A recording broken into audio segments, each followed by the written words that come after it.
Welcome to the first of our Convivencia webinars. My name is Stephen Sizer and I'm chair of the Convivencia Alliance. The Alliance is a new initiative launched in May to help bring a just peace in the Middle East, invoking the periods of mutual coexistence enjoyed by the three Abrahamic faiths in medieval Spain, the Ottoman Empire, and a few other Muslim countries. Convivencia is a cross-faith international initiative for a just peace in the Middle East, seeking to substitute the current militarized solutions based on racist oppression, brutal force, denial of rights, and colonial dispossession, with an approach predicated on shared values and commitment to the Universal Declaration of Human Rights. Convivencia describes the period of Spanish history from the Muslim conquest of southern Spain in the 8th century to their expulsion alongside the Jews from 1492. The period is regarded as a golden age in which the three faiths lived peacefully together, creating a climate of intellectual and artistic prowess unequaled in the world. Inspired by that era, the Convivencia Alliance was formed to unite people in a search for a just peace based on equality for all in Palestine, Israel. The Convivencia Declaration draws on the concept of justice that is central to all three monotheistic faiths and aims to create a political system that combines equality, justice, and universal human rights in order to deliver peace, democracy, and the rule of law. The theme of our webinar today is the Convivencia Declaration, Justice, Peace, and Reconciliation, Christian Perspectives. The struggle for justice and peace with experiences from South Africa, Northern Ireland, USA, and Palestine. This is the first of 3 webinars. 2 further webinars are being arranged, providing Jewish and Muslim perspectives. We have 4 distinguished speakers today, and they will speak in alphabetical order and in their personal capacity. We have Allan Boesak from South Africa, Mark Braverman from the USA, Jonny Clark from Northern Ireland, and Rifat Kassis from Palestine. They will each speak for 15 to 20 minutes, and immediately after there'll be a short time for your questions before we hear from the next speaker. If you wish to ask a question, please do so through the chat forum, and I will moderate the questions and direct them to each speaker. After the 4 contributors have spoken, there'll be a short time for further dialogue and questions. So on behalf of the Convivencia Alliance, I would like to welcome our first speaker. Allan Boesak is Professor of Black Liberation Theology and Ethics at the University of Pretoria in South Africa. Welcome, Allan. Thank you very much, Stephen, and good evening to my fellow panelists, and good evening to everybody participating in this. I am deeply humbled and grateful to be part of the Convivencia Alliance and to be part of this panel. Good to see some of my old friends and comrades in the struggle in this particular cause joining me tonight. Thanks for being here tonight, Mark. Every time a Black South African, a right-minded Black South African, has the opportunity to visit Israel, Palestine, we come away with a profound sense of shock. It's a shock of recognition. We go there, we see what is going on, and we immediately know this is apartheid. It's a sense that the color of your skin or your racial identity has condemned you from birth. It is a sense that the onslaught on your dignity through dehumanization and 1,000 humiliations every day in 1,000 different ways will continue as long as you live. It's a sense that your life is being threatened at every turn, and it's the sense that your life does not matter. It's the sense that there is this shattering scale of land theft that is legitimized by laws and by the courts, and that the rest of the world is seeing this but is simply looking on. It is the violence that is so inherent in every tyrannical system, in the structural, pervasive, and permanent sense that apartheid has shown us, that we can also see in Israel and Palestine today. But that first sense of shock is followed by a second one, that Israeli apartheid is in many ways so much worse than the apartheid that we have experienced over so long in South Africa. I'll try to explain that fairly quickly.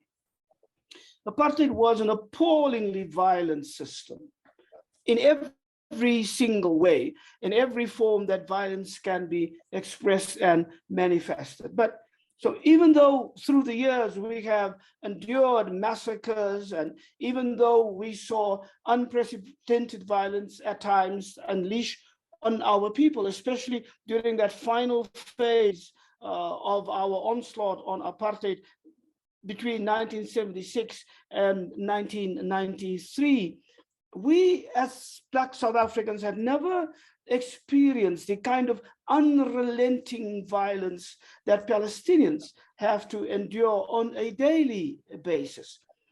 We've never had to endure something like we have seen the Israelis inflict on Gaza, for instance, not once, but a number of times.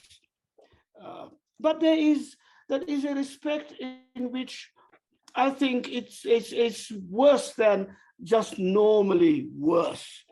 And that is in the lack of international solidarity that is experienced by our Palestinian brothers and sisters. Now, after the massacre of Sharpeville in 1960, but especially after 1976, when the Soweto uprising started, and throughout the 1980s, through the work of the United Democratic Front, there was a search of international solidarity and support for our struggle.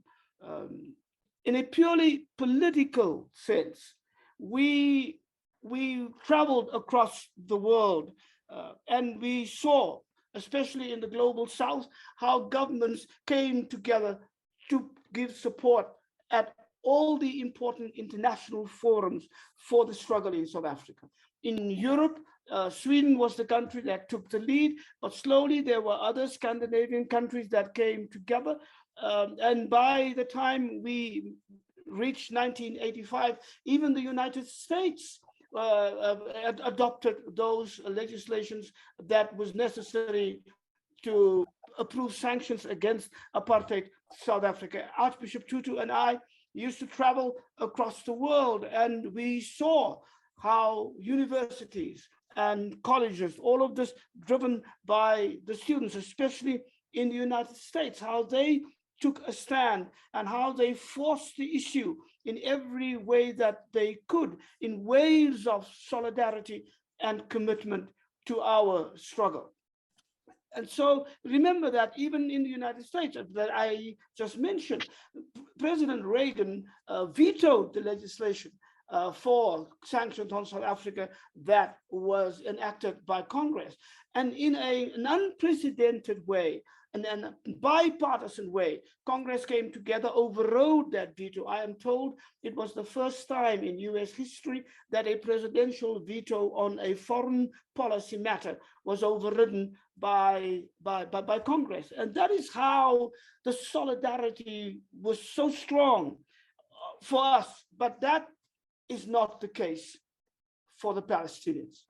It is so important that we have to remember that without that international solidarity, without those campaigns for boycott and divestment and sanctions that brought people together from across the world, our struggle would have been infinitely more difficult. I believe that we would not have come to the struggle in the way, to the end of the struggle in the way that we did in 1994, were it not for that international solidarity.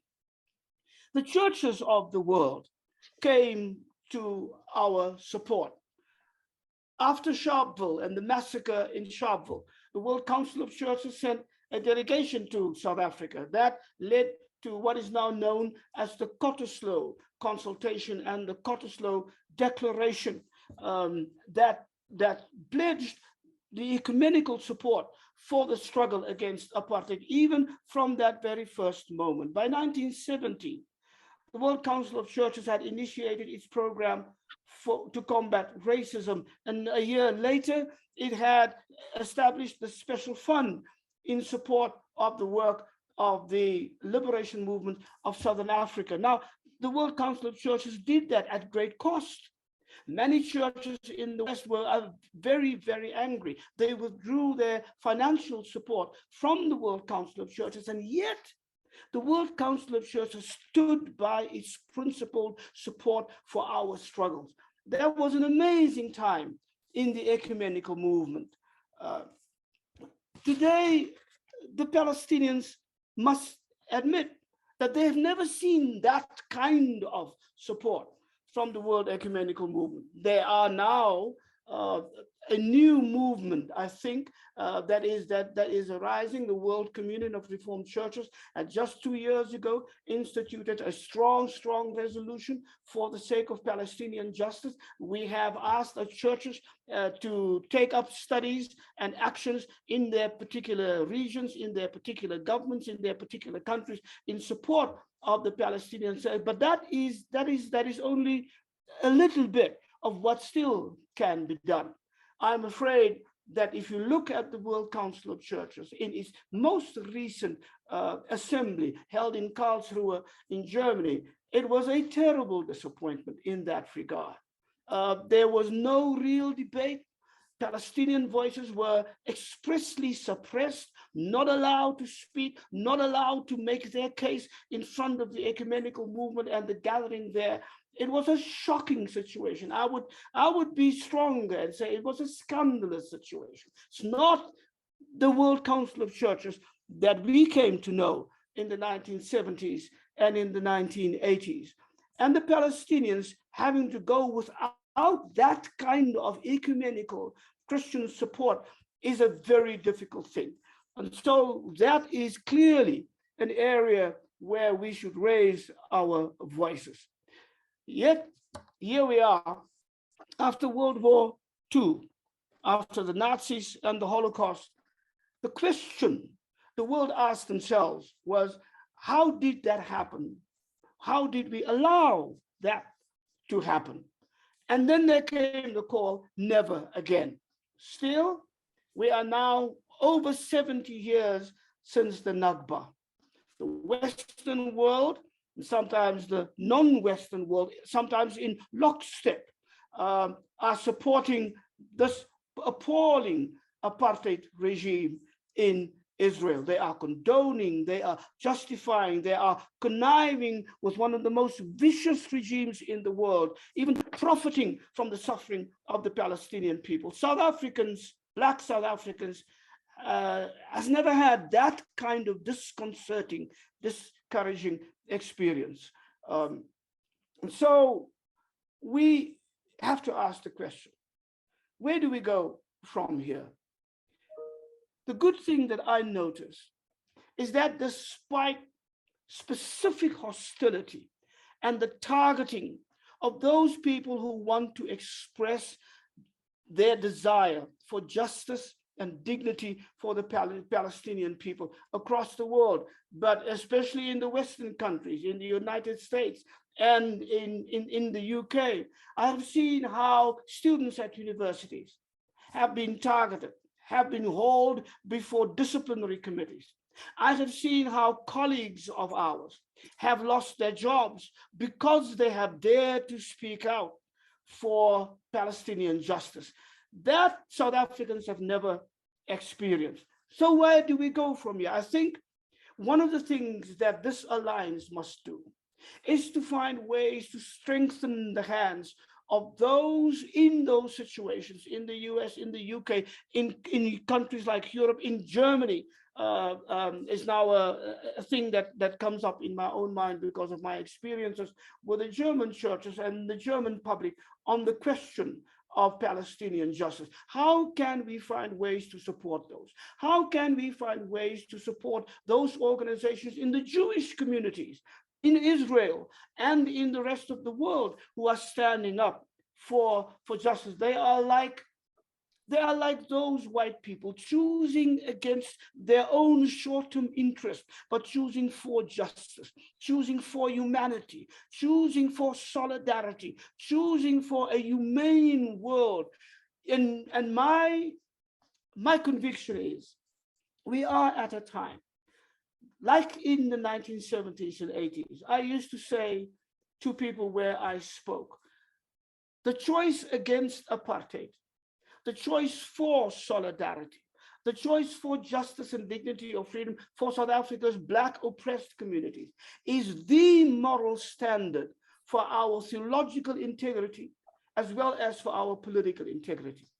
That, in my view, is exactly the case with the Palestinian issue. If we fail on the Palestinian question for justice and dignity and humanization and freedom, then we fail the moral and political test for our political integrity and our theological integrity as Christians. And so that is where we are. So that cry from the river to the sea, Palestine shall be free, is a cry that I see is gaining more and more and more support across the world. We must not be afraid to embrace that cry.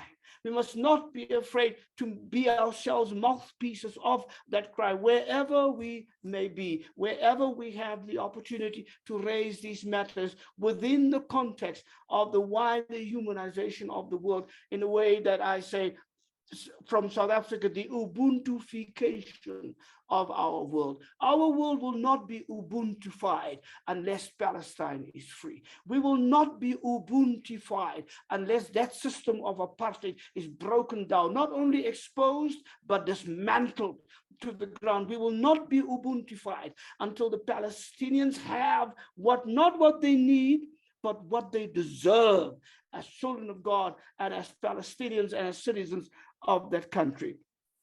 Let me end with this. In 2016 was the last time that I was allowed to visit Palestine. It was also my first time.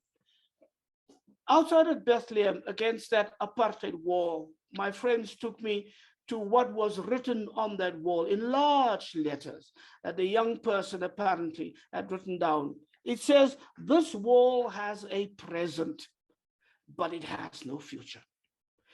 If the hope and the determination expressed in those words become our words, become our testimony, become our life, become our expression of solidarity, become our expression of what we know is right and human and just. If those words become ours, then I think that Palestinians will have greater hope. We will have greater hope in the work that we are doing. This wall may have a present, but it has no future. Thank you.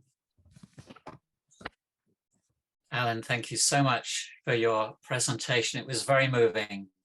If you have questions for Allan, please put them in the chat. There's one question that's come up for you, Allan.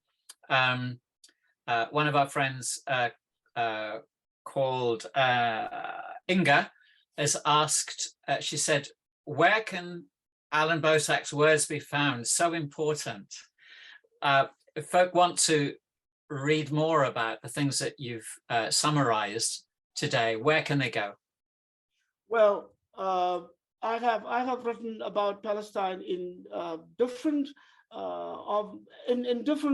publications of mine. Just about in every book I return. In one book called Pharaohs on Both Sides of the Blood Red Waters, published by Cascade in 2017, I have a whole chapter that I have devoted to the question of the Palestinian Kairos and the response to that. But I just have a few notes for tonight.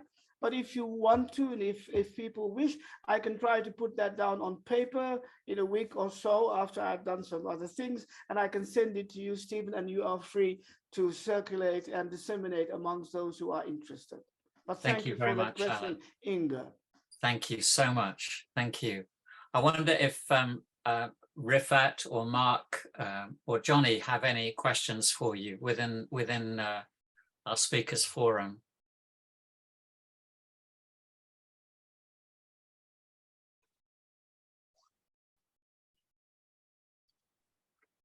No, but just thank you very much, Allan. I loved hearing those words from South Africa. I wonder, maybe one question is your position is in South Africa, having lived through apartheid. Obviously, I live in a post-conflict country, but I live in the West. I have privilege. How much does our kind of social location, our sense of privilege, is it engaged when we deal with the Palestinian issue? And how much do we almost need to listen to the voices of those who are coming from places less privileged, if you follow what I'm saying? Yeah, thank you for that, Jonny. I mean, I think social location makes a great difference. People who live in the West are not only privileged in so many ways, they are removed from the daily lives of Palestinians in a way that is almost unreal. They are removed not only from the experiences of the Palestinians, they are removed from the certain truth that they and their governments in the West are probably involved with the pain inflicted upon the Palestinians. Every single time a government in the West does not have the courage to tell the United States, you've got to stop the support for this murderous regime, people in the West become much more complicated in this issue. In a place like Ireland, and I have wonderful memories of my work with the Coromila community in the 1980s, so I know where you come from, but not everybody is as privileged as that. You must also remember that Palestinians hardly feature in the media in the West, in the mainstream media in the West. They are deliberately suppressed. Conversations about Palestine now, if you call for Palestinian justice, you can lose your job. You are called an anti-Semitic person. You are hounded in a way that, sitting here, I find amazing. The hypocrisy screams to heaven, and yet people are pushed towards a point of view that goes against their own consciences. I mean, when Mark Ellis lost his job at Baylor University because he, as a Jew and as a Jewish liberation theologian, stood up for Palestine, I was wondering, what is it that Christian university thinks they are doing? But that is the situation, and that's why I'm sort of thinking, in the 1980s, we had a kind of a prophetic network across the world on the question of South Africa and apartheid and justice for South African oppressed people. We have to work much harder, and I really do hope that the Alliance can begin to do that interfaith network of prophetic witness to raise these issues every single time, to support those who take the chance, who have the courage to speak out, even in businesses. I mean, we've never had laws in states in the United States that says if you boycott Israel, then you will be punished by the law, you will lose business, you will lose this or that. It's a terrible situation, and that kind of hostility must be met with the kind of determination for justice that I know we have in these circles. And so I'm hoping that kind of connectivity that we have tonight can be made a kind of much more real, visible political reality, so that people know that they are not on their own when they stand up for justice for Palestine. Allan, thank you so much for your presentation. In the chat, I'm going to put a link to the quote which that you wrote supporting the Convivencia Alliance. And if you are able to send us a copy of your presentation today, we'd certainly like to make that available. We'll do that. Allan, thank you so much. Thank you, everyone. I have to run to another thing, so you will please excuse me. And I hope you have a wonderful, wonderful evening. God bless you all. Thank you. Thank you. Thank you. Our second speaker today is Mark Braverman. Mark is the Executive Director of Kairos USA and Research Fellow in Systematic Theology, Ecclesiology at Stellenbosch University in South Africa. So welcome, Mark. Thank you, Stephen. Let's get adjusted here. As usual, I didn't have anything to say to Allan because whenever I listen to Allan, I'm rendered speechless after I listen to him. I'm sorry that he had to leave because we could have some more conversations, but I will refer a few times to some of the things that he had to say. I'm very pleased to be here. It's wonderful to be with old friends like Stephen and Rifat and Allan. Stephen, I feel like I just need to introduce myself a little bit more, because one of the questions that occurred to me after I accepted your invitation to speak was, well, this is the Christian panel, and of course I'm Jewish, so I'm just going to go with your wisdom for putting me on this panel, and as you will see, I have a lot to say about Christianity and the church, and it really has been what I've devoted my life to for the last close to 20 years, since first really visiting Palestine. And often people, after hearing me speak, especially after preaching from the lectionary on a Sunday morning in a church, come up to me and ask, well, when did you convert to Christianity? And I was never quite sure how to answer that question, but the answer that I finally come up with is, I'm not quite sure what that would mean, but I wish that things differently in the first century so that I wouldn't be having to answer that question. And I hope that in my brief remarks, some of that will become a little bit more clear. My conversion, if you will, my Saul on the road to Tarsus moment came in Palestine, meeting the Palestinian Christians, and in particular the work of Naim Atik and Palestinian liberation theology. I had, if you're a Jewish kid born in 1948 in the United States, raised in a fairly traditional Jewish household, you were raised in a very potent combination of rabbinic Judaism and Zionism that became the norm after the establishment of the state of Israel. And I bought it all. I mean, that kind of, what I call that kind of brittle exceptionalism that I was raised in, that sense of victimization, and that Jewish history is all about defending ourselves from persecution, which of course I understand completely. But what came with it was the sense of isolation and fairly racism and exclusivism. I was taught that there were two, the world was a dangerous place for Jews. In particular, I had to fear and frankly hate the German people because of what they had done to us, and as well as now the, quote, Arabs, as we called them, because of what they would do to us if we didn't have Zionism and the state of Israel. And it was never sat well with me, and I felt like I was really made whole and healed when I finally went to the West Bank to meet this purported enemy. And one of my favorite texts, and it's the only Old Testament text that I'll quote today, but there'll be others further on, is, I think it's Genesis 20, when Jacob is going to meet his brother Esau, who he assumed hated him because of what he had done to him and cheated him. And when he does finally meet Esau, who runs up to him, embraces him with love, the text reads, I looked at you and I saw the face of God. And I will just leave it there in terms of what I am doing here in this webinar.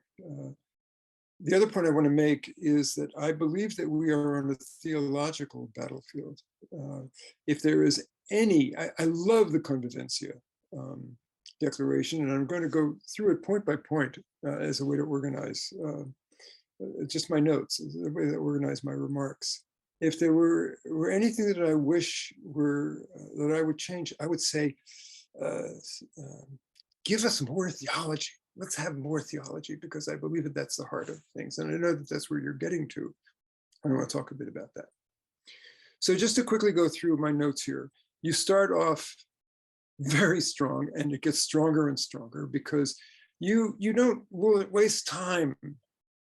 You waste no time in getting down to business. And you start off with talking about the Abraham Accords, which is the exemplar, maybe the ultimate move or the end game of what Rashid has called the 100 Years War on Palestine. The denial, not since 48, not since 67, but from the close of World War I, to deny Palestinians the sense of peoplehood, recognition of their right to self-determination and any kind of nationhood at all. And so the beauty of talking about the Abraham Accords is that you get right to the beast, which is today globalization, the whole neoliberal order that is bringing, the planet down around our ears. So this is bigger than Palestine. But Palestine, because of the historical, biblical, and theological centrality it holds to the West, and really because of colonialism itself, which it exemplifies, is an entry point to a much, much bigger struggle that we're all involved in. And that's why the church is so central to our movement and to our organizing to free both the Palestinians and the Jews of Israel from the evil of apartheid. I think Allan will agree that it was not only the blacks who were liberated when apartheid fell. But to come back to that point again, later on you write, capitalist market forces and the shock doctrine shape the new South Africa, preserving class privilege and inequality. So yes, so the bigger picture of the insidious power of the neoliberal agenda is what you're getting to. And to get theological about it, it's Jesus standing before the temple and saying, this must come down. The temple was the reality, the Templar, and the actual physical reality of empire. Note that he did not go to Herod's palace, but he went to the temple, to the church of his time, and initiated what became, what the South Africans called a church struggle, which is, I believe, we are in today, where I think the church is central to the struggle. The second point, you go right to the heart of the beast again. You waste no time talking about occupation or radical settlers. You talk about settler colonialism, which is another reason why I love this document. You go on to say, if we're going to deal with settler colonialism, then the Zionism has to go. And so we sweep away not only the Zionists that you talk about so much in your work, Stephen, but liberal Zionism. And I'll talk more about that as well. People who still cling to the idea that Zionism and a state for the Jews is a solution to anti-Semitism. And the political problem will not be solved until Zionism, like apartheid in South Africa, is exposed as racism, and people agree about that. And I'll get back to that when I talk more about what's happening with the churches today. I mean, this is why Stephen's work, and then I've done Wagner and Gary Burge and Walter Brueggemann and others, New Testament theologians, well, and Brueggemann, of course, is the Old Testament, because it's so important, because we have to reach a wide spectrum of Christians to confront the Zionism that is hiding in plain sight, not the end time scenarios, not the non-biblical foolishness about rapture and lake of fire and all of that, but people who quote Genesis and say, well, God gave the Jews. And it's a very comfortable position for modern Christians to take, and I'll talk more about that. You also get to the interfaith, what I call the interfaith trap. which is driven, as you say, by the Zionist agenda, silencing any discussion of Palestinian rights. It's dishonest, it's a trap. And again, my point about the church is that you have to be very careful not to fall into that trap through even a very sort of subtle kind of philo-Judaism and embrace of Zionism, even in a, quote, soft way, if there could be soft Zionism. And here's where theology comes in, which is going to be the solution, because it will change the politics. What we learned from the anti-apartheid struggle was that ultimately it was theology. It was bringing the churches around, the World Alliance of Reformed Churches around. That was the final nail in the coffin of apartheid, because that eventually moved the Thatcher governments, the Reagan governments. When the church turned against apartheid, that was the beginning of the end. And we have reached that point. And it's a theological point that drives the politics. You know, this is a conversation, Stephen, that you and I have never had, and I hope we will have it someday.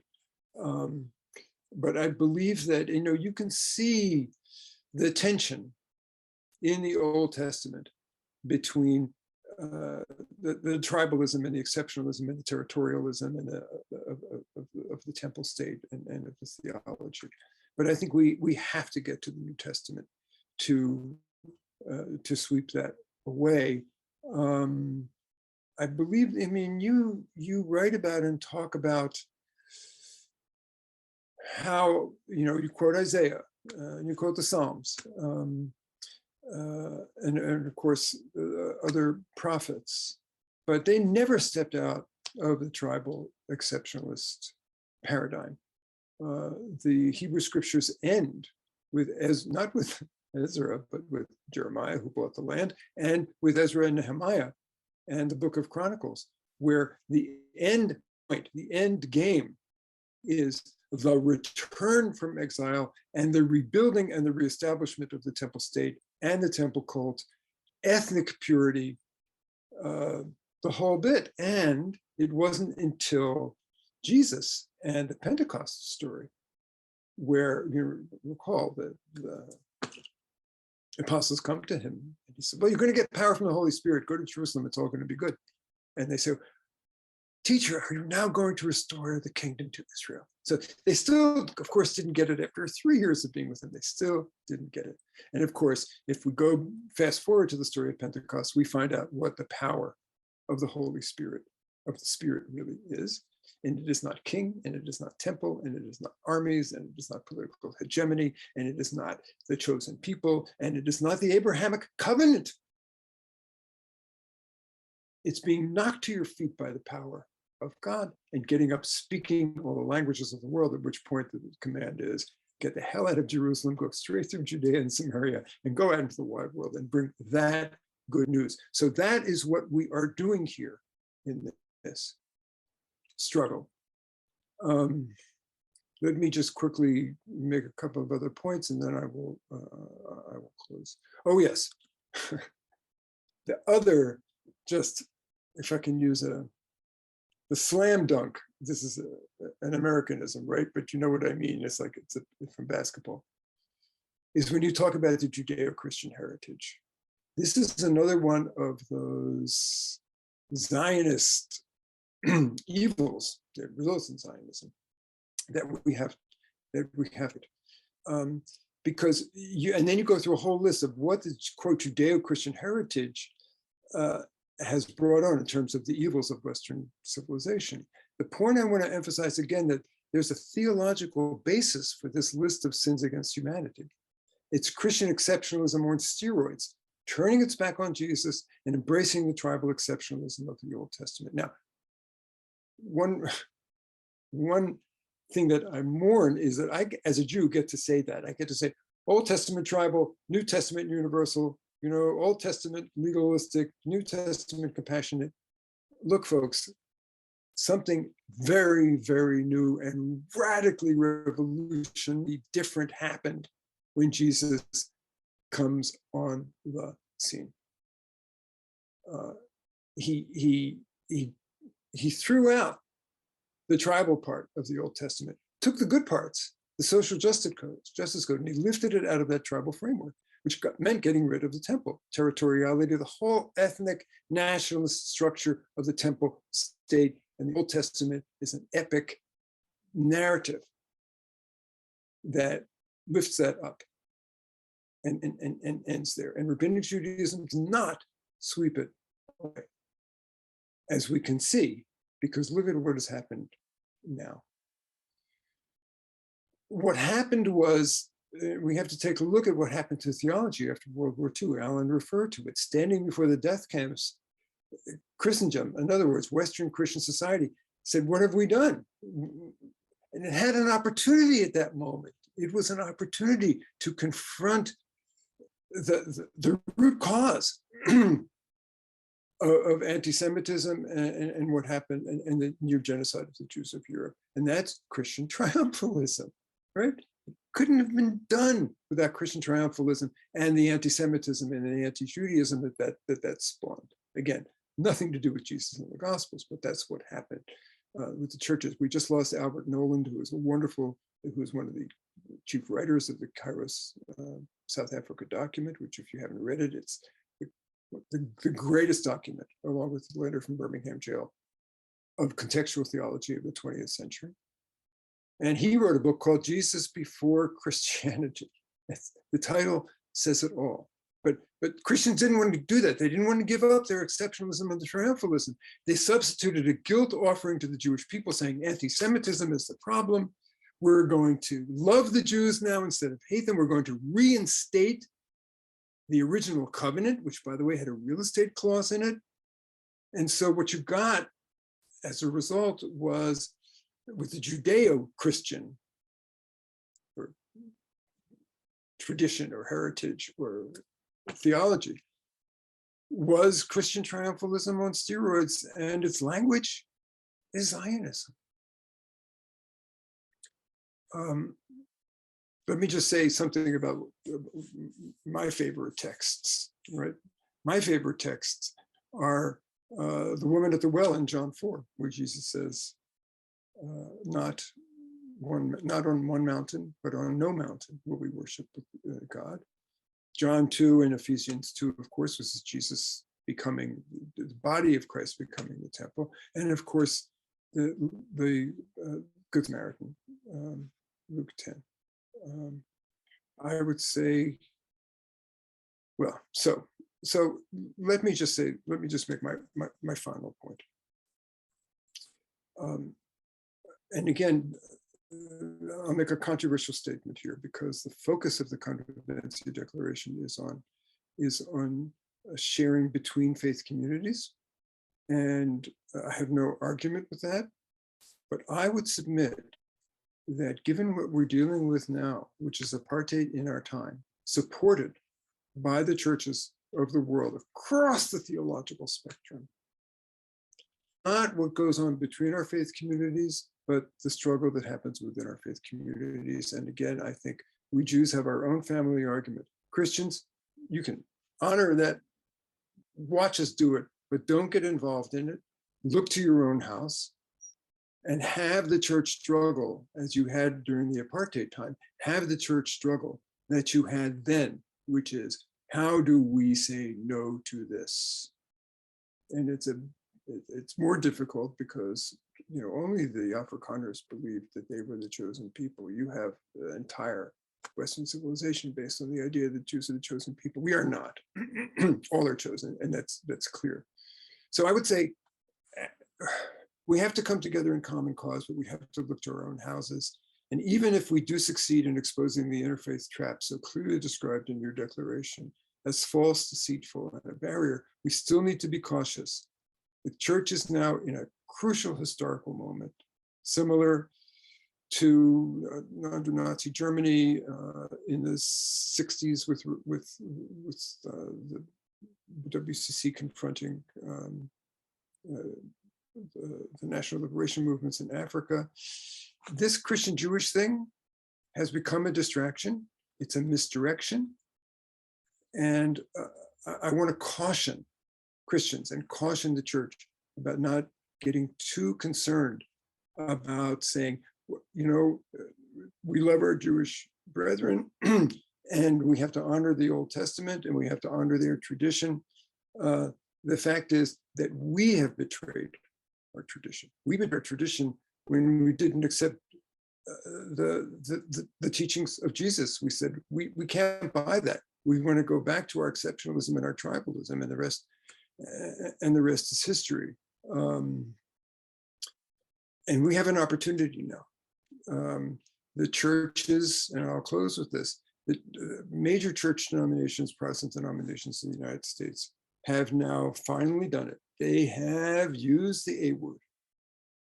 And on a theological basis, they are saying, therefore, we are in status confessionis. We can do no other.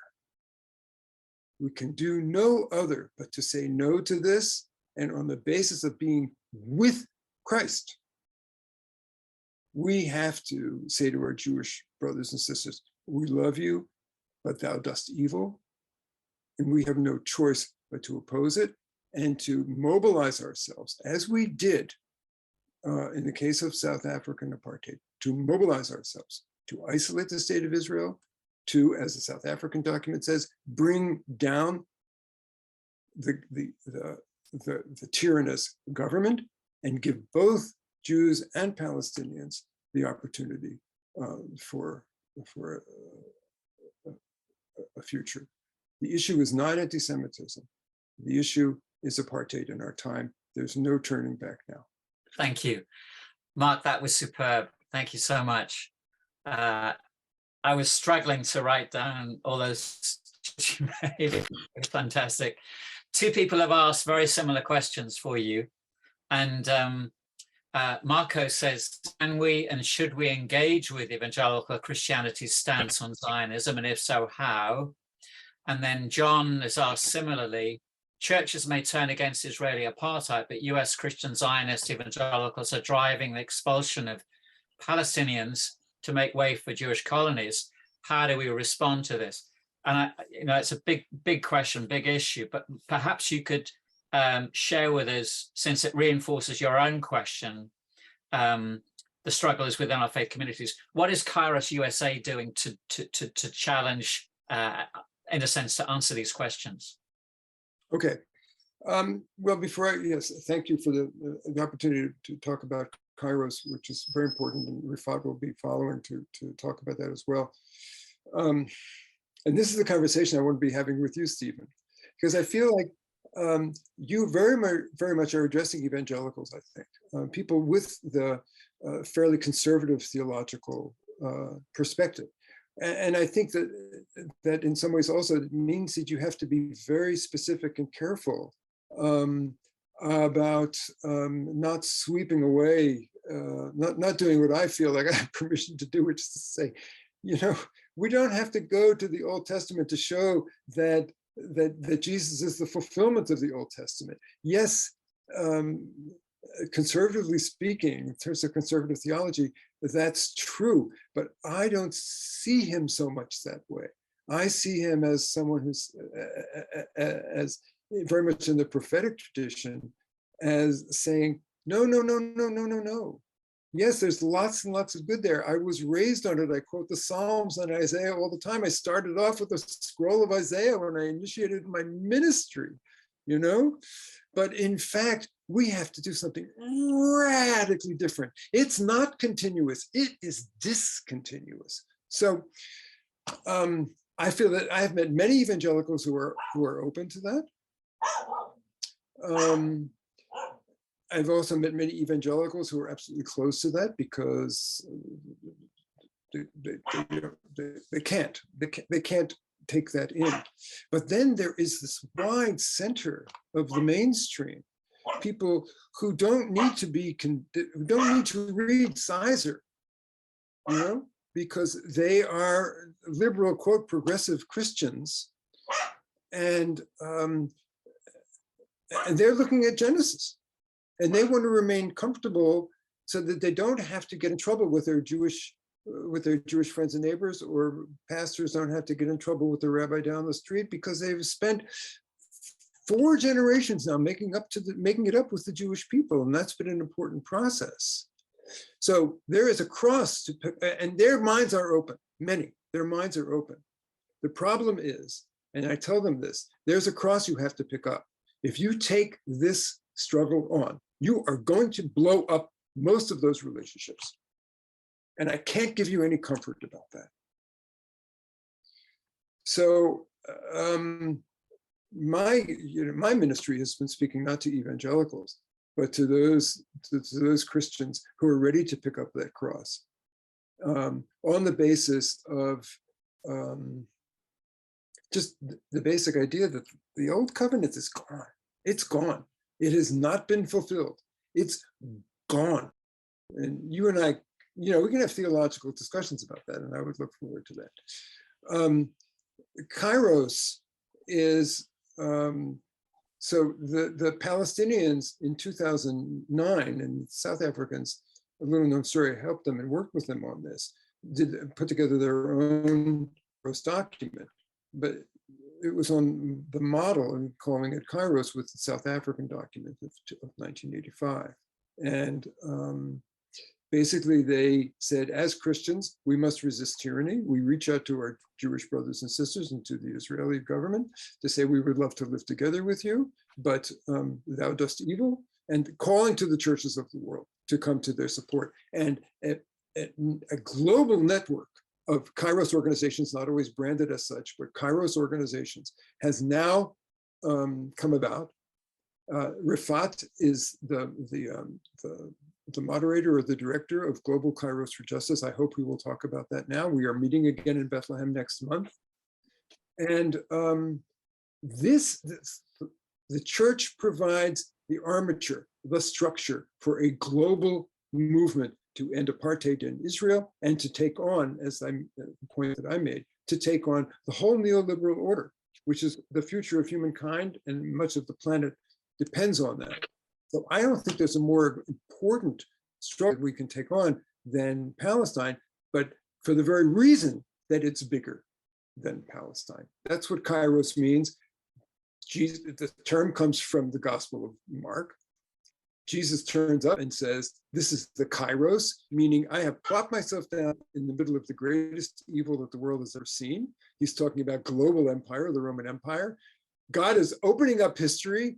Here's our opportunity to bring about the kingdom of God rather than the kingdom of Caesar. That's Kairos. Mark, thank you so much. If those participating want to find out more about what you've written or about Kairos USA, where do they go? They can go to kairosusa.org. They can also go to markbraverman.org. They can also go to, I'll put them I'll put these 3 websites in the chat. Thank you. Also, Palestine Report. Mark, thank you so much. We appreciate your presentation. Thank you. Our third contributor today is Jonny Clark, Program Manager for Public Theology at Corrymeela Community in Northern Ireland. Jonny, it's great to have you participating. The floor is yours. Thank you, Stephen. I've really enjoyed the contribution so far of Mark and Allan, and I think in many ways I'm in deep agreement with what I've heard. I suppose my reflections are coming from my own social location, if you like, maybe my own slant on the work. Maybe just to start, I'll just quickly share my screen if I can do that, and show just a couple of seconds in silence of a film I made that gives a bit of my context. This is the northern part of Ireland, the province of Ulster. In 1600, and for 70 years, the British, English and Scottish people settled that northern part of Ireland, which was the only part that was troublesome, that wasn't under the thumb of the British Empire at the time, or British rule, sorry. And so that was the plantation of Ulster. And so you had two, if you like, tribes sharing one piece of land. Protestants that saw themselves as British, and Catholics ultimately that see themselves as Irish. Interestingly, just a couple of weeks ago, there was a census here in Ireland, and for the first time in the 100 years since Ireland was partitioned in 1921, for the first time in 100 years, there are now more people who would have grown up Catholics than Protestants.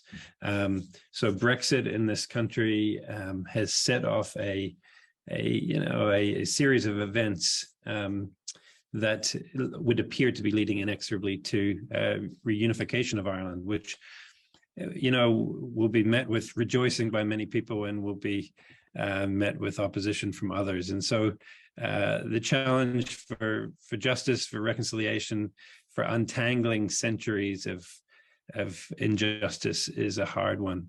I remember when I studied history at Queen's University in Belfast, hearing of I knew Ian Paisley very well, this ardent Presbyterian orator and preacher who believed that God had given the Protestant people of Ulster, he believed God had given them their promised land. It's not unlike, the narrative is not unlike what you hear in the Israeli-Palestinian conflict, people believing this is their promised land and believing in a God that wants to kind of give people a promised land. Anyway, I'm going to go on from that. That's just my little introduction to kind of give a sense of where I'm coming from, or the location where I'm coming from. My name is Jonny Clark. I'm the Public Theology Program Manager for the Corrymeela community. Corrymeela is Ireland's oldest peace and reconciliation organization. The founding of a peace centre on the north coast of what's now called Northern Ireland on a townland called Corrymeela wasn't accidental. It came after a Presbyterian minister from Belfast was a witness to the Allied bombing of Dresden from a prisoner of war camp in the closing days of the Second World War. And seeing such an atrocity, Ray Davey, his name was, believed he must return to Northern Ireland and to work to bring people together to fight for the spirit of reconciliation, the storm of dehumanization of the other, and ethnic conflict that was rising in his homeland. He actually started Corrymeela about 3 years before the Troubles started. I often use that as an example of preemptive reconciliation, building spaces of peace even before conflict has broken out. The most violent days of our conflict over here were between 1969 and 1998. Next April will be the 25th anniversary of the Good Friday Agreement, which brought the worst of our violence to an end. During the Troubles, Ray Davey, who founded Corrymeela, often said, if Christians can't speak about reconciliation, then we can't speak about anything. Prior to my work at Corrymeela, I worked most of my adult life in an organization where I was kind of an outlier in a much more evangelical space. As someone who sees reconciliation as central to the gospel Jesus preached, I found myself outgrowing this context, and Corrymeela has become a bit of a haven for me. During that time, though, I was still able to do a lot of interfaith work, and I was able to offer scholarships to young people, particularly young Christians who were Palestinians, South African Zulus, Rwandans, Burundians, Bosnians, etc. So the work continues. Regarding Palestine, there's much I could say. I first visited the Holy Land in 2003. During this visit, I witnessed the construction of what is called often the separation wall, what Allan referred to as an apartheid wall. I've made my home in Northern Ireland since '84 when I was 9 years old. I was originally a New Zealander. I've seen walls that separate people, but nothing could have prepared me for seeing the atrocity of the construction of a wall that was about state-sponsored dehumanization. As I looked at the construction of this wall snaking its way through the suburbs of East Jerusalem and around Bethlehem, I watched women climbing over piles of rubble, shopping bags in hand, trying to get to shops that would soon be cut off to them as the wall was completed. I realized I was watching history. I was watching people make a journey that they would soon never be able to make again. The young babies that were strapped to the backs of these women will never have known a life where they could walk down the streets that I saw their mothers carry them down. Hospitals are now cut off from them. Family members cut off from them so much of life. One day during that first trip, we visited a Palestinian village next to a large piece of agricultural land. We were told by a farmer from that village that the route of the wall would go around their village and so separated them from the land, which was used by the village animals and the growing of food. The wall would cut them off from their very livelihood. In 2003, as we visited that village, we heard the painful story of this man who told us about this wall. At the end of his talk, he said these words in an animated and desperate tone of voice. You foreigners come here, you take your pictures and you tell us you care, then you leave and we never see you again. You forget about us. Don't forget about us, he pleaded. Those words to me as a young Christian became like a divine commandment. Don't forget about us. That day and many, many times since, I've reflected back on that conversation and on those words, and I've sought to choose to live a life of not forgetting, even though I live in a very definite Western privileged space. Of course, I've been back many times since and have seen the progress of the wall as it became more than concrete slabs and rubble and has become an imposing and insurmountable wall, imprisoning those on one side from the rest. I want to give some reflections on belonging together, belonging with our enemies. I found it very powerful to listen to Allan at the beginning of tonight talk about we can't, how did he put it? We can't Ubuntify the world. He gave a list of things that we can't Ubuntify until we deal with the injustice in Palestine. Nevertheless, I want to kind of give some reflections on the sense of the significance of understanding that we belong together, which maybe is another way to say Ubuntu. So this is not to counter that the critique or create some kind of benign narrative, but give some reflections on it. Great Archbishop Desmond Tutu showed us possibly more than any other modern voice the centrality of the message that we belong together. To a plenary session on church unity for the World Council of Churches in 2006, he spoke of a film he had witnessed called The Defiant Ones. It was a film in which two convicts, one black and one white, escape handcuffed together. Tutu said, "We too can only make it together. We can only be safe together. We can only be prosperous together. We can only survive together. We can be human only together." On my first visit to Jerusalem, and a number of times since, I've met a wonderful saint of a man. Many of you on this call have probably met Rami Al-Hanan. He spoke about losing his teenage daughter, Smadar, in a suicide bombing. He spoke of the anguish of running down hospital corridors, as he put it, hoping the finger of God was not pointing at him this time. But it was. His daughter was gone. As Rami introduced himself, I was fascinated. He's the son of an Auschwitz survivor, the son-in-law of the famed Israeli general, Madi Palad. But he spoke of how ultimately this personal tragedy led him to reach out to seek to find out why someone would be so desperate with hate that they would want to kill themselves and his beautiful daughter. Of course, many of you will know that he joined the organization, the Parents Circle, a group of bereaved parents from Israeli and Palestinian backgrounds. 2 years after I met Rami in that first visit, I heard the words of the Bethlehem farmer ringing in my ears. You people come here, see what is happening, and you leave. You forget about us. Don't forget about us. So that next year, we offered 2 places for Palestinians on a gap year program I was running in West Belfast, in the Shankill Road and the Falls Road, the kind of epicenters of the Irish conflict. I remember well the opening evening as we gathered as participants from around the world. Many were from Western wealthy, one could say privileged homes. Each introduced themselves and said a few words about where they were from. Then it came to my friend Elias from Bethlehem. Tell us about where you're from, Elias, I asked. Elias paused. Looking at the floor, he said in a strong Palestinian English accent, "My name is Elias. I grew up watching people get shot by Israeli soldiers in front of my house.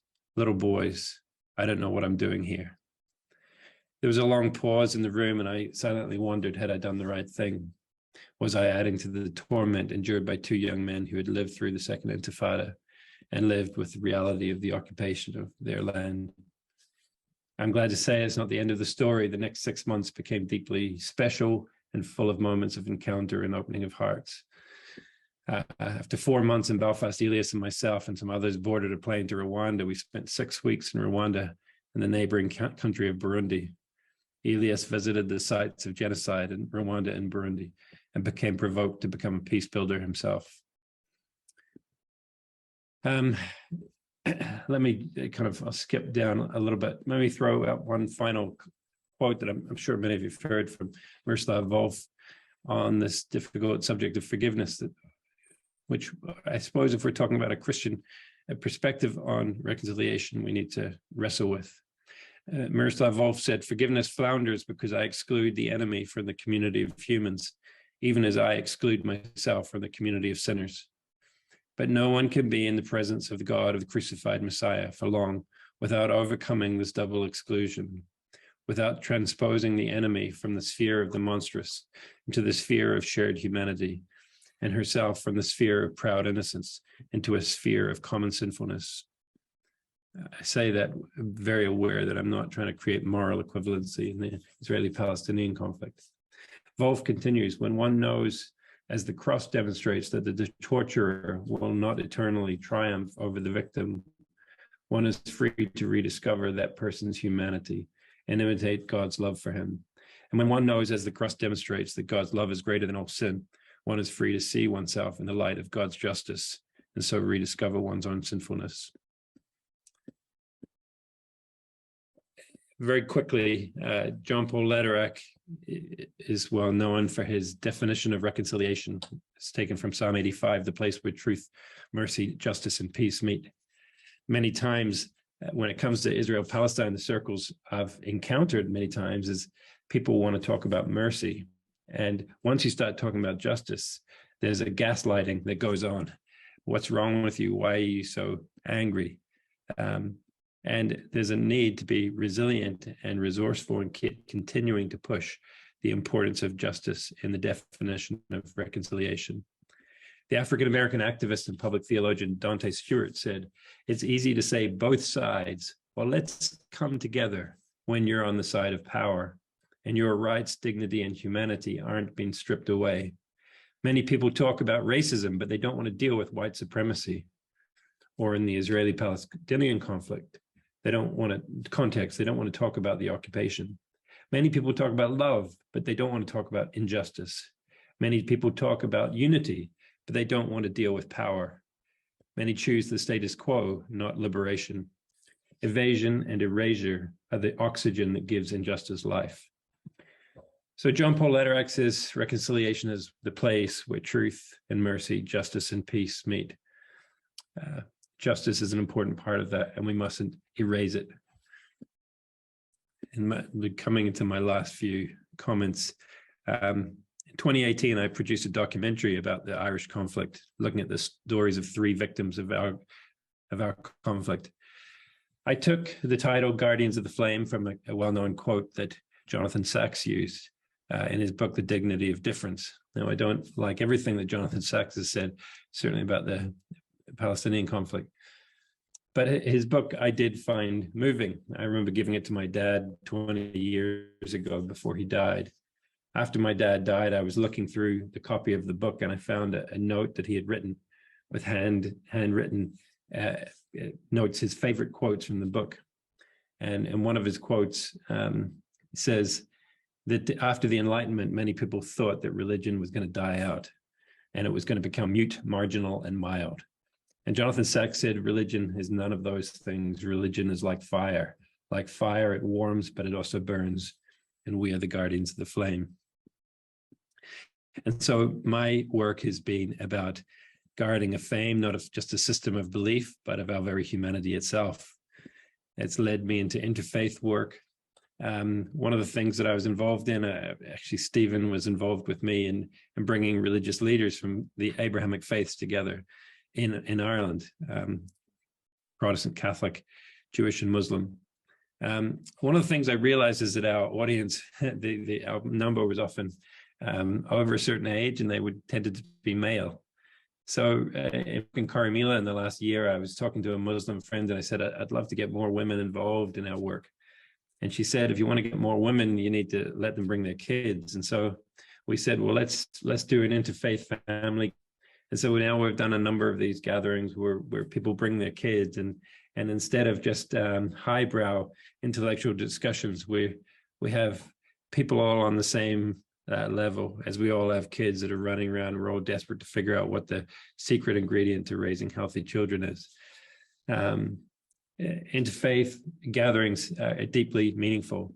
What I encounter when I hear a Muslim or a Jewish person talking about peace in their tradition is that I encounter a deep love for my faith, not a desire to leave it.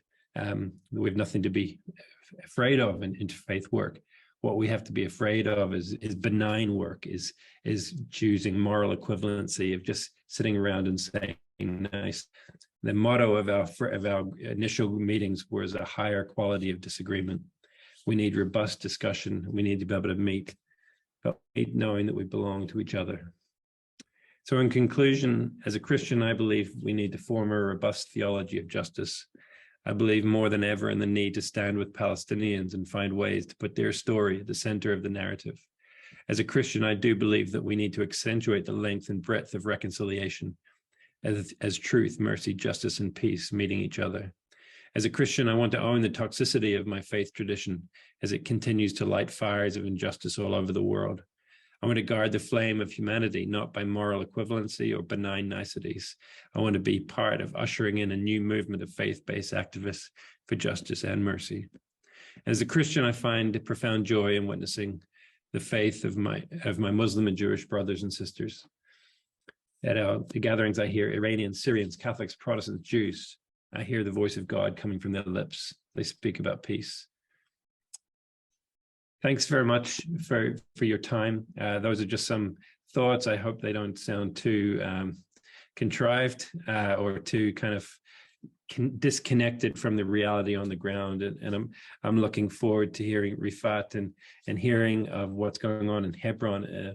It's very staggering and sobering, and I'm very aware that I sit in a place of privilege, and I'm looking forward to hear the voice of someone who's so much more than I am connected to what's going on the ground.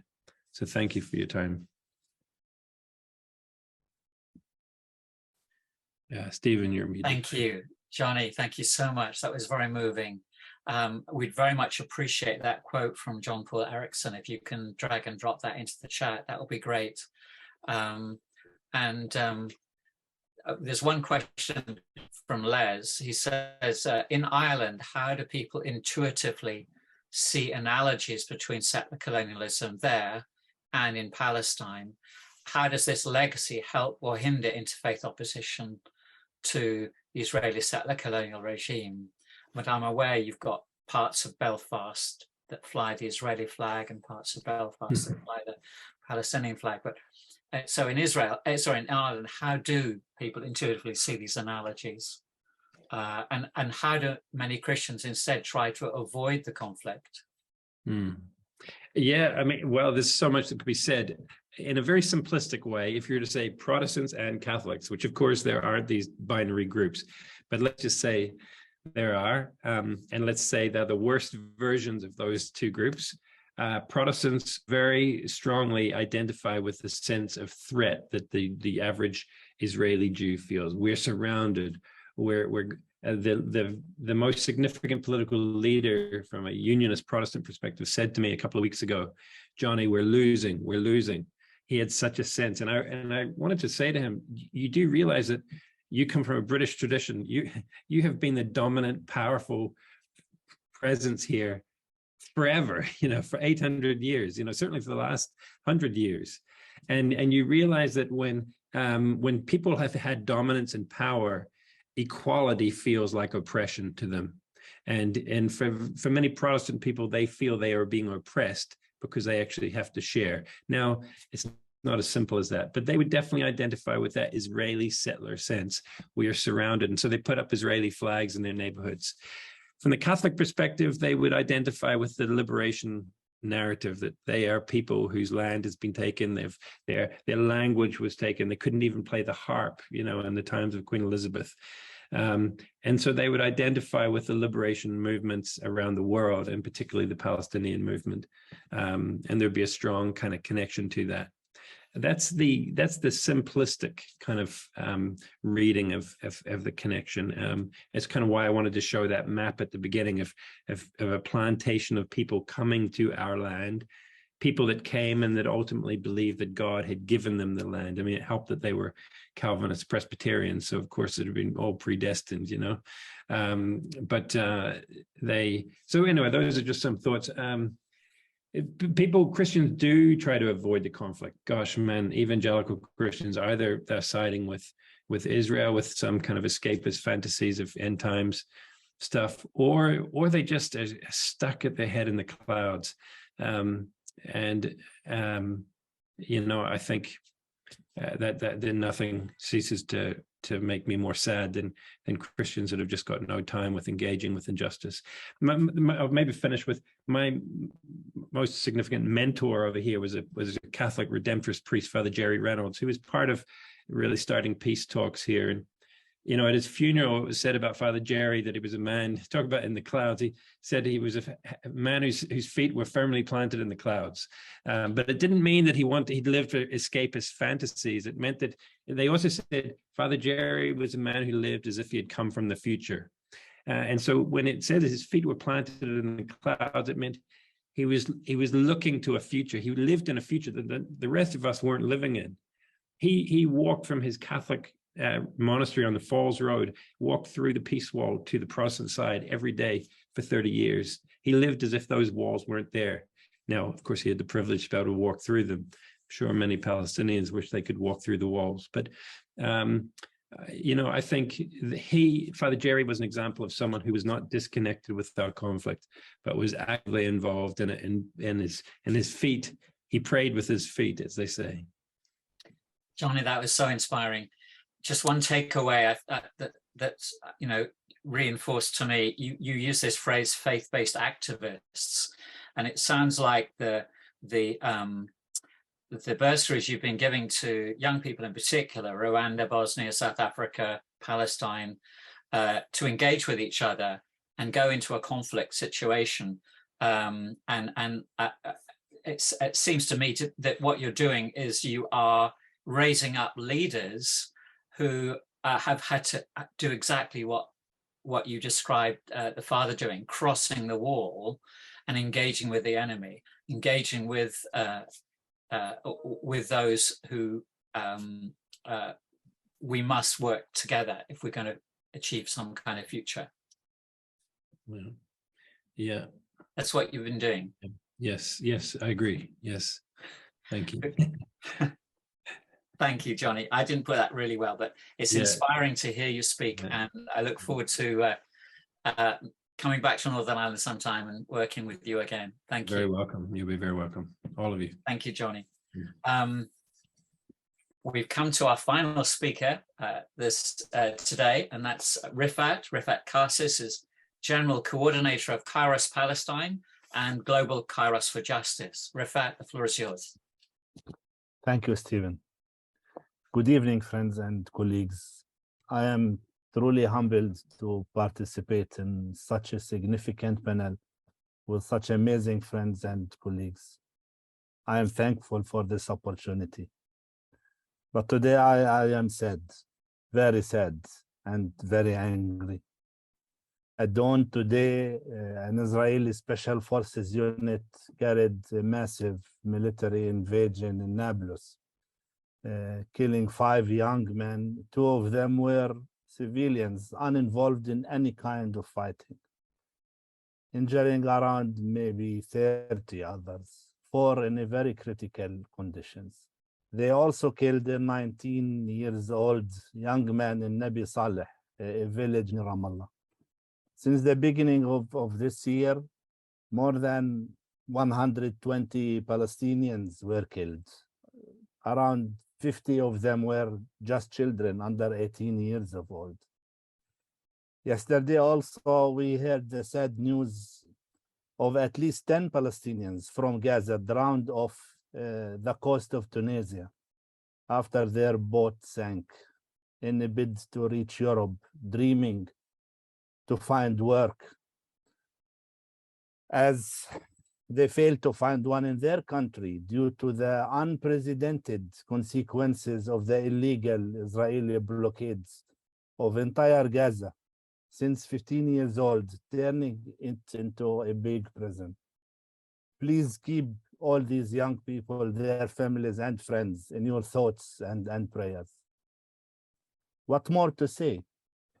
In this time, we Palestinians live in one of the darkest moments of our reality, a moment that has itself emerged from many dark decades of Palestinian history. The Palestinians have experienced dispossession, dispersion, manipulation, and control at the hands of a foreign regime for more than 7 decades, and have experienced direct military, settler, colonial occupation for more than 5 decades. Endless political negotiations have reached dead end without any positive result. Our homeland was divided in two in 1948. At that time, more than 580 Palestinian villages were destroyed. More than 750,000 people, more than 3/4 of the population then, were just expelled from the country, becoming refugees and scattered across the globe without any solid international recognition of their right of return. Today, there are more than 7 million refugees, many still living in harsh conditions in refugee camps, physically in refugee camps. Palestinians who stayed inside Israel still face unending discrimination without receiving any reparations for the historical crimes committed against them. Since the imposition of direct military colonial occupation in 1967, the oppression of Palestinians continues unabated. I mean, our colleagues, they spoke about how media just ignored the Palestinian suffering. Our land is confiscated on a daily basis for the building of illegal settlements and wall. Roads have been constructed for the exclusive use of Jewish settlers. Palestinians are not allowed to travel on such roads. The construction of the separation wall, over 700 kilometers and something in length, has confiscated more than 40% of the occupied Palestinian territory. Palestinians in the occupied Palestinian territory are subjected to movement restrictions, limited access to health services, jobs, educational opportunities, arbitrary arrests, and host of daily humiliation.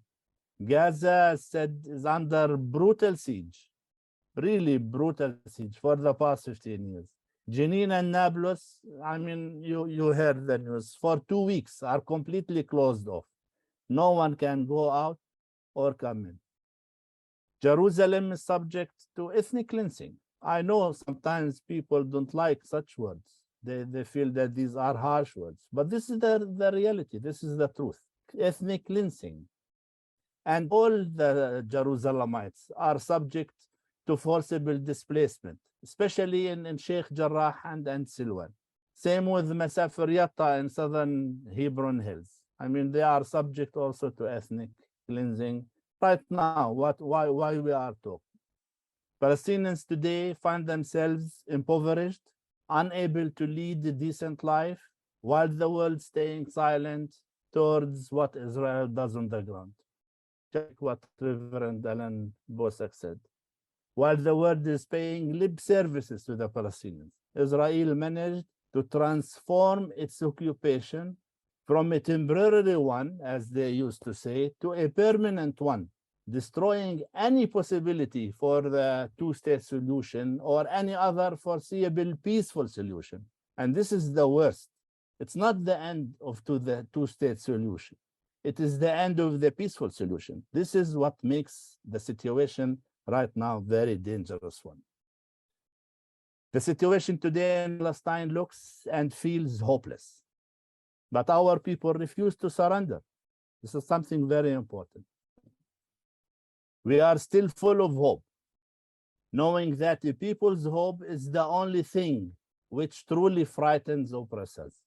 Hope is our biggest weapon. We are patient, steadfast, and resisting our occupiers. The Arab word is sumud. Please learn it. Sumud is the right word in Arabic. Despite the discouraging internal situation in Palestine, corrupt leadership and authority, and split between the two primary political parties, which had very negative consequences on us and on our cause.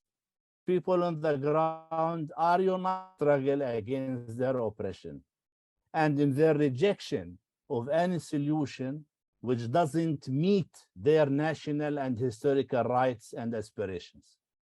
The Palestinian people have always been greater than their leadership. We have never stopped our sacrifice. Today, a new young generation is drafting a new chapter in the Palestinian history. They drafted it with their sweat and blood, refused to get frustrated, still adhere to our cause, our rights, and our historical narrative, kept their resistance, maintained their steadfastness, sumud, and developed their resilience and their will to change. Our main power is the power of our people. Despite all the setbacks and challenges, we have not given in or given up. Our cause is still alive and serves as a rallying point for freedom movements and concerned people around the globe. Supporting this just cause, as Reverend Allan Boesak said, is becoming an ethical test for persons, churches, civil society groups, and social movements to live up to what they preach. It is the testing case. Today, despite Israel's continuing plans of forcible displacement and apartheid, the population of Palestinians living in historical Palestine is equal to, if not slightly more than, the population of the Israeli Jews. Furthermore, due to our restless and diverse resistance, we are succeeding in pushing the world to revisit the way it sees the Israeli occupation and colonization of our land. When I say we are pushing the world, maybe not the government, but we are pushing the individuals, the public opinion, the civil society, to revisit their understanding to the state of Israel. Many now, including globally respected human rights groups, Human Rights Watch, Amnesty International, B'Tselem, Yesh Din, many organizations, Palestinians, Israelis, and also internationals. They all are recognizing Israel's permanent colonial project designed to ethnically cleanse the Palestinians, not as Israel has presented it, a temporary occupation needed for the sake of Israel's security, existence, and self-defense. Today, more and more nations believe that the occupation needs to end in order to have peace with justice and stability in the entire region. We've also challenged the way the world thinks of Israel as the only democracy in the Middle East. This is how they like to introduce their country, the only democracy in the Middle East. We are gradually moving the world to see the state of Israel is simply an apartheid regime. What we had been telling the world for decades. It's pity that Reverend Boesak has left. The Palestinians said it in Durban in 2002 that we are facing an apartheid regime. At that time, no one believed us. But today, more and more people, organizations, human rights activists, renowned lawyers, human rights defenders, they now understand and recognize Israel as it is, an apartheid regime. Honestly, we had been telling the world for decades. Today is becoming a reality for all the world to see. Again, reputed international, national, Israeli human rights have declared that the laws, policies, and practices of Israel meet the international definitions of apartheid, period. It is the responsibility now of the self-declared untested democracies in the north to work on ending this crime. The same countries, these same countries, managed to impose in less than a week a tight BDS actions against Russia for its war on Ukraine. We add our voice to the many who are raising this question. Why Russia and not also Israel? Desmond Tutu was right when he said, we defeated apartheid non-violently because the international community agreed to support the disinvestment in apartheid campaign. We need a similar campaign. A similar campaign can help to bring peace in the Middle East and to do it non-violently. We wrote in our Kairos Palestine document that we as Christians have the right and the obligation to fight our oppressors in any legitimate kind of resistance recognized by international law.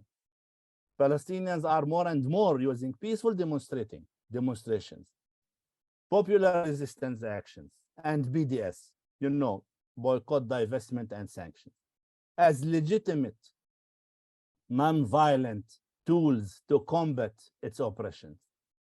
We are thrilled to see that the BDS movement has spread to ever more countries, mainstream churches, and social movements.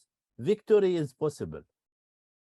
And we need to work closely with the anti-Zionist Jewish movements, both inside and outside Israel, to unify our objectives in order to bring about freedom for Palestinians and justice for all people in this region.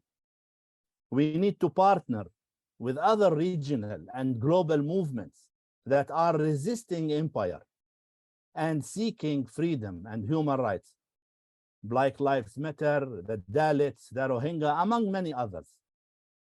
We need to work with national, international, Islamic, Arabic civil society and churches to build an international movement to guarantee the rights of Palestinians to resist. Today, one of the worst things happening to the Palestinians is the criminalization of their resistance. Even the non-violent resistance is being criminalized. This is the worst what the Palestinian is facing. We need such movement to give the rights of Palestinians to resist and combat the shrinking space, which is used now to suppress voices and human rights everywhere, not just in Palestine. This shrinking space has to be combated, fought against. We need to support the Palestinian steadfastness in the land with every means possible. Like the ones who were just drowned in the Mediterranean, seeking work outside. We are not poor nation. The ones who know Palestine and the Palestinians, we are not poor. We are impoverished by this system. We are impoverished by these practices and the policies practiced against us. We need to continue to balance our work to strengthen popular resistance inside Palestine with our work to nurture advocacy and lobby efforts beyond our country. It is true what Allan Boesak said. We do not enjoy a real solidarity movement which can walk with us. And this is what we need to strengthen. I cannot say that we don't have. We have, but we need to strengthen it. We need to strengthen it to the level that we can work together, join our struggle together. International solidarity with the Palestinian struggle depends on the large, in large parts of it, on the strength, creativity, and visibility of our own resistance to the occupation and apartheid. We should sit in the forefront seat. We have to keep our resistance alive, and we need the solidarity movement to recognize and to acknowledge this. Apartheid Israel, dear sisters and brothers, like other oppressive regimes, doesn't just fear the anger of the oppressed. It fears perhaps even more their hope. Israel knows that its power and impunity are greater when people feel weak and hopeless. And many of the practices practiced against the Palestinians is to let us feel that we are weak and hopeless. It knows too that its dominance is easier to maintain when it can keep convincing the international community that Israel is being attacked and its existence is at stake. The famous story of Goliath and David, the few and the many.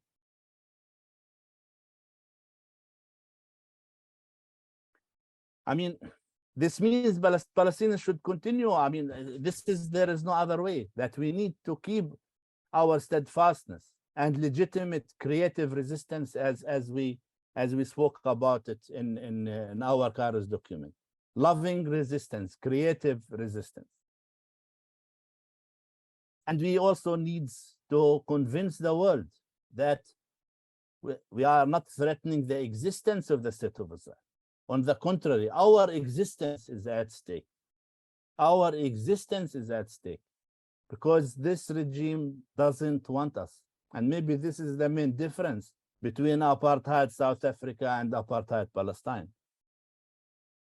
Maybe apartheid, as Reverend Allan said, doesn't describe completely the issue Palestinians are facing.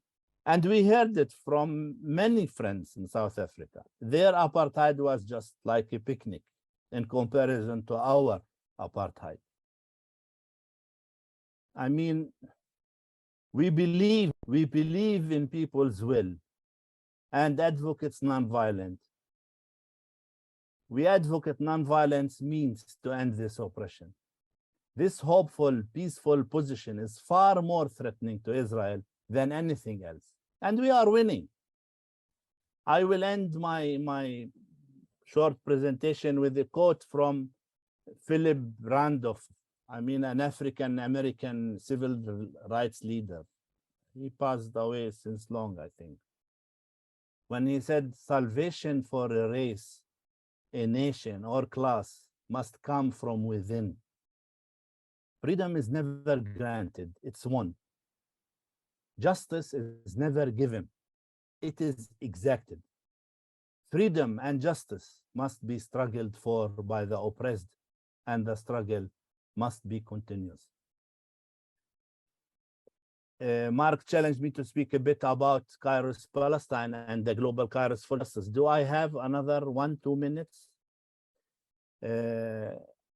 Kairos Palestine, as Mark explained, we came to life in 2009 after 2 years of working on this short and intensive document. And immediately after the document was launched, there was a movement built around it. It was a small movement, but then later it became, I can say, a wide movement supported by many Christian churches and organizations, but also supported by many Muslim compatriots in Palestine and elsewhere. We had also strong ties and relations with non-Zionist Jews inside Israel and outside Israel. And after some years, an international coalition was created. We call it Global Kairos for Justice. And this network exists in many countries, maybe 40, 45 different countries. And if God's wills, next month, on the 18th of November, we are holding our annual conference, and this time will be an international one, inviting many of our friends and partners from abroad, from the global north and also global south, to meet in Beit Sahur, to celebrate together what we were doing for the past years, and also looking ahead, looking to the future, to strategize and to see how we can continue our work together. you all are welcome to join us in this conference and meeting next month. And thank you. Rifat, thank you so much. That was very inspiring. There are several questions for you. The first question asks about the relationship between Christian Palestinians and Muslim Palestinians. What unique features do Christian Palestinians face as opposed to Muslim Palestinians? Are they identical or are they different, extreme or subtle? I think we are identical. First, I mean, relations between Muslims and Christians in Palestine is not a real issue, actually, because ethnically speaking, we are from the same ethnic background. And I mean, no one can notice the difference between a Muslim and Christian. So we are from the same ethnic group. And I think we face together the same oppression and the same policies and practices.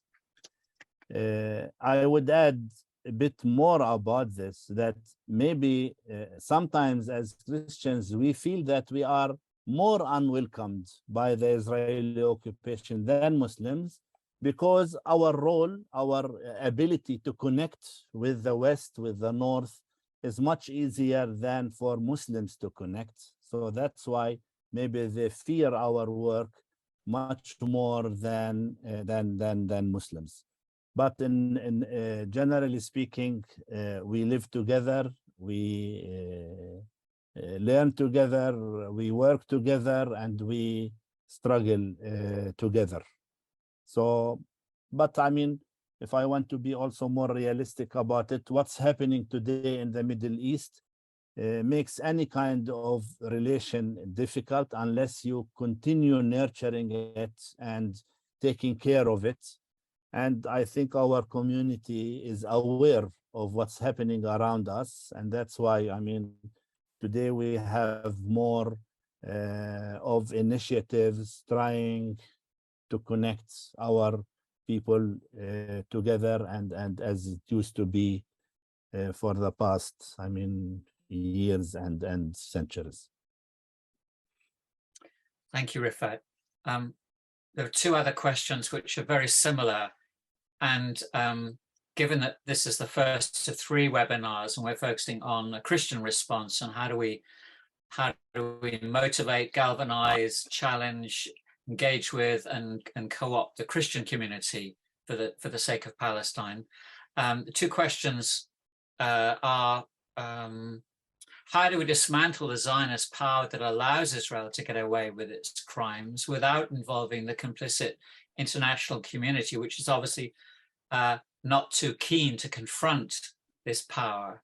And that picks up what Mark said, especially about the silence, the complicity of the church, reluctant with this issue. The second question is very similar. How do we make them see this and do their duty to take action against Israel? In a sense, it's coming to the core of what Kairos is seeking to achieve within the wider international Christian community. What is it that what we can do through your example and through the Kairos movement that will help the church wake up and engage? Yeah. Interesting questions. I hope I have the right answers for them. But you know, Israel as a settler colonial project is more of a Christian project rather than a Jewish one. If you look to the British history, Balfour, and even before and after, it was more of Christian rights, Christians, what they call them today, Christian Zionist project. So this is one important point. The second, which is also, I think also Mark or Jonny spoke about it, the interreligious dialogue. No, Mark, I think it's more like a trap because you are captured with the Zionist agenda. So interreligious dialogue without mainly Christian Jewish dialogue, without talking about Palestine as a clear injustice cause, this is not kosher, I would say. How to change this? It is changing, but the same speed we would like to see. But I can tell you that, I mean, from our experience over the past 15 years, since Kairos and a bit before, we started to see that I mean, there is changing within churches, within the public opinion in general. There are some initiatives like, for instance, the EAPPI, inviting people to come and see. The reality there is so harsh, and I mean, if you come for 2 hours with open heart and mind, you will be transformed to become against this injustice. So there is a change. I don't like to say that there is no changing happening. On the contrary, there is a change happening. We need to embolden ecumenical bodies like the World Council of Churches, and it's good that Reverend Allan spoke about how they try to silence us in Karlsruhe with this time, how they, I mean, tried to isolate us, to threaten us, to pressure us. But despite all this, I mean, we managed to come with a compromising resolution. It's not bad, it's not good, but also it's not bad. In this assembly, despite all these trials, we found out how much support we have as Palestinians. I mean, many churches, they asked to meet us. Many individuals, among them Germans and others, they came to apologize to us. I see these as positive indicators that things are changing. We in Kairos, we do not engage in Christian Zionists or Christian rights. We are unable to dialogue with them. But there are others in Palestine, like, for instance, Bethlehem Bible College, the Christ at the Checkpoint conference. They are much better in reaching out to these, I mean, Christians. And many of my colleagues there, they tell me that these people, they are very much justice oriented, but they are siding with the wrong party simply because either they don't know or they never exposed to people introducing the Bible in Palestinian lenses or in a different way. And they tell me about some good achievements with such groups when they come and see and meet Palestinians, give them the opportunity to tell their narratives, dialogue with our theologians. Change usually is happening. So I am fair positive on this, but I mean, the time is not on our side. Rifat, thank you so much for your presentation. The time is close to conclusions, but we've got about between 5 and 10 minutes. I wonder if Jonny and Mark and Rifat would like, if we can open up their mics, give you a chance to engage with each other, a chance for our participants to observe how you would comment on each other's presentations. It's the floor is yours, gentlemen. Alphabetically also.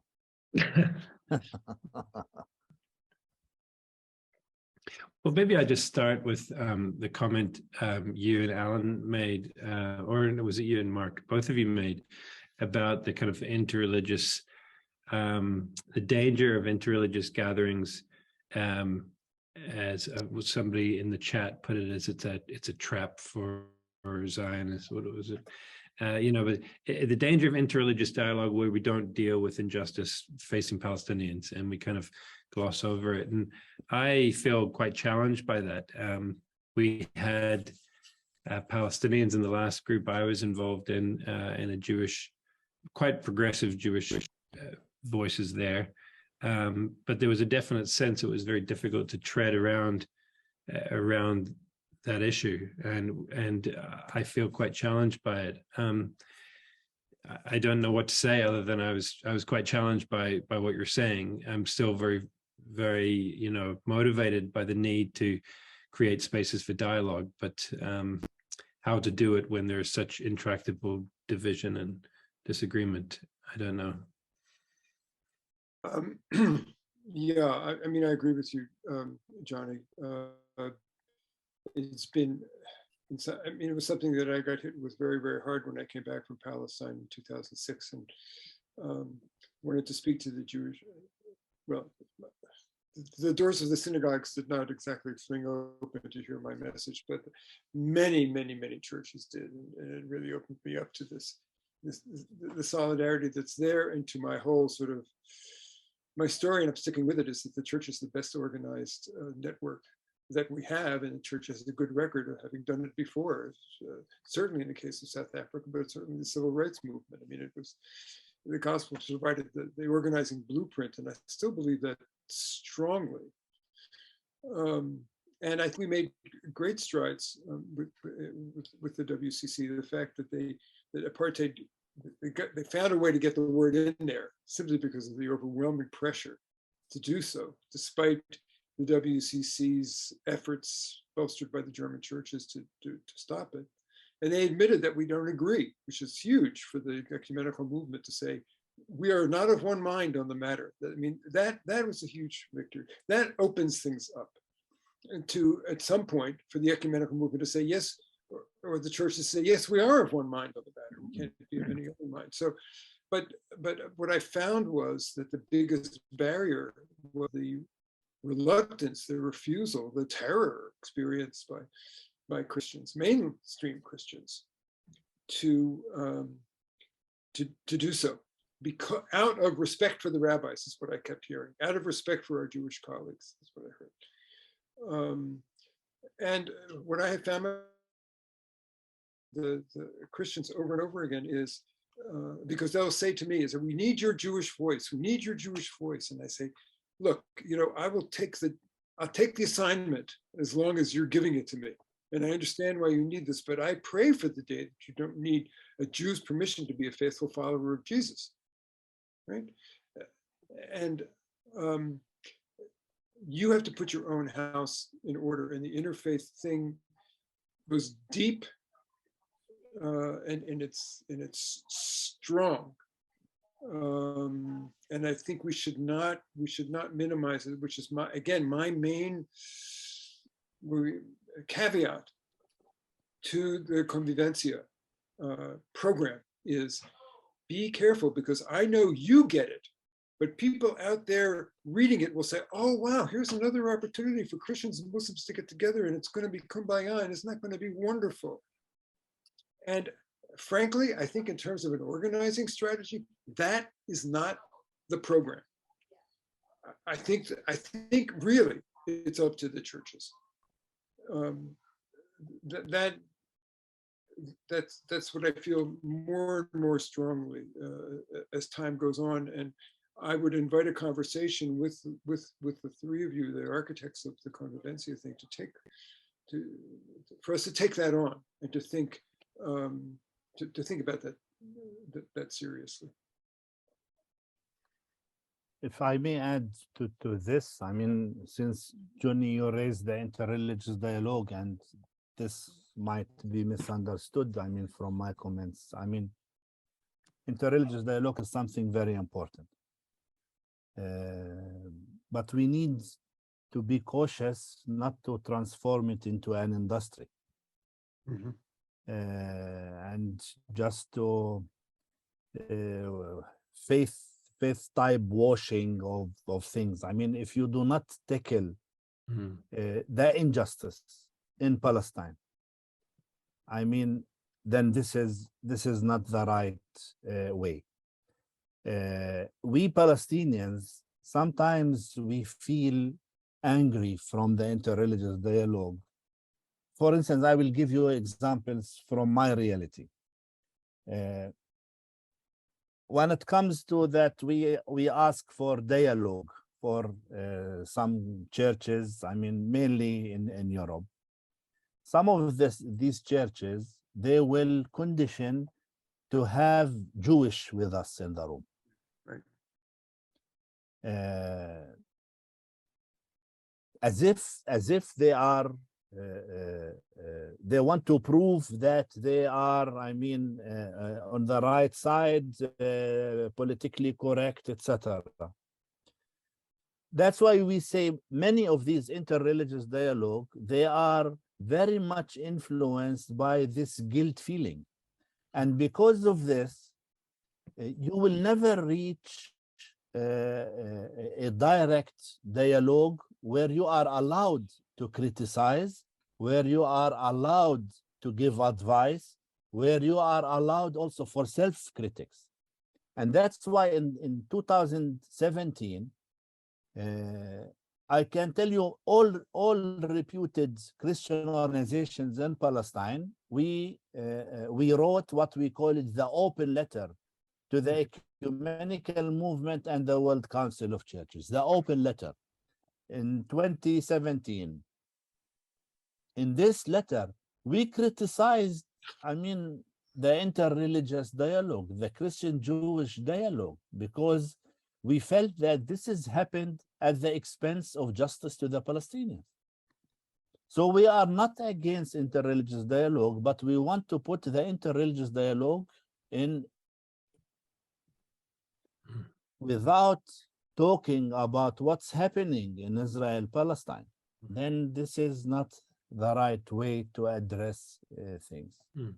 This is what I was trying to say. And I mean, it's not to criticize the interreligious dialogue. On the contrary, it is to put it in its context. It's very helpful. Thank you. Thank you, Mark, for putting the open letter. I've just posted. Perfect. I think we're going to wrap it up now. I want to express our sincere appreciation to our 4 contributors today, to Allan, Mark, Jonny, and Rifat. We thank you so much for your presentations, and a big thank you to everyone for participating. We will be shortly launching the Convivencia Alliance website. In the meantime, check out the chat, because you'll see there we put links to the Convivencia Alliance, the Convivencia Declaration, and also a link to leaders who've already endorsed the declaration. We'd very much like your feedback and continued participation.